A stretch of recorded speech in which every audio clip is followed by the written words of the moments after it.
Good afternoon. Phil Lindemann with your news from Avalanche Physical Therapy on Krystal 93. Nearly 3 in 4 people agree the second summer of the Frisco Pedestrian Promenade was a success, and they want it back next year. Frisco Town Council gets results from a public survey at tonight's meeting asking over 400 people about the promenade. Fewer than 80 say they do not want it back. About 30 are on the fence. Most of those respondents live here.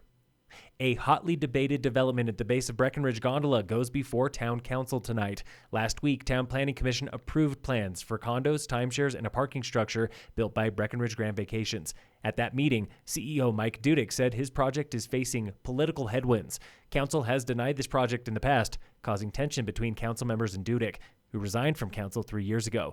Tonight's meeting starts at 7.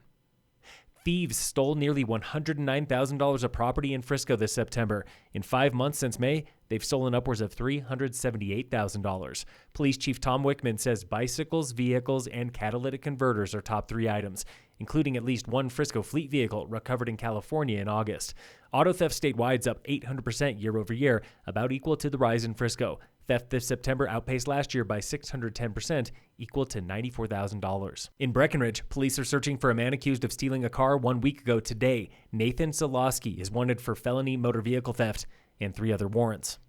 About 300 homes south of Main Street, Frisco lost power today. The lights went dark just before 1 p.m. Power was back by 4. XL crews were on site near the CDOT work zone on Highway 9.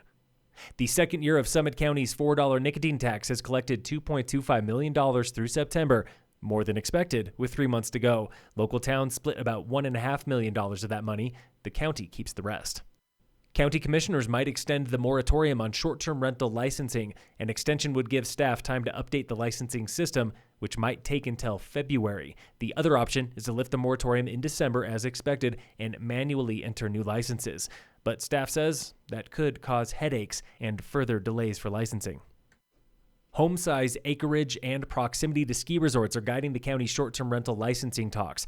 Commissioners are reviewing license types for neighborhood zones, with big effects on rentals in areas like Wilderness and Peak 7. Assistant County Manager Bentley Henderson. Any single-family dwelling that's not in a resort area could pursue a Type 3 license, and this would allow for lack of a better term, kind of a spot application, very flexible licensing throughout the county. Unlike Town of Breck, the county is not capping short-term rentals, but Henderson warns the review process for licensing will be exhaustive.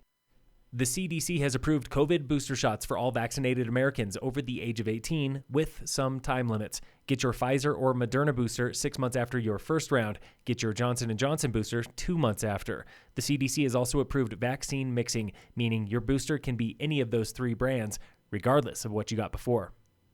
In sports, the Avalanche play the Golden Knights tonight at 6 on ESPN. The Nuggets face the Jazz at 8 on TNT. And in local sports, Summit High Volleyball is playing Battle Mountain at home today. Phil Lindemann with your news from Avalanche Physical Therapy on Krystal 93.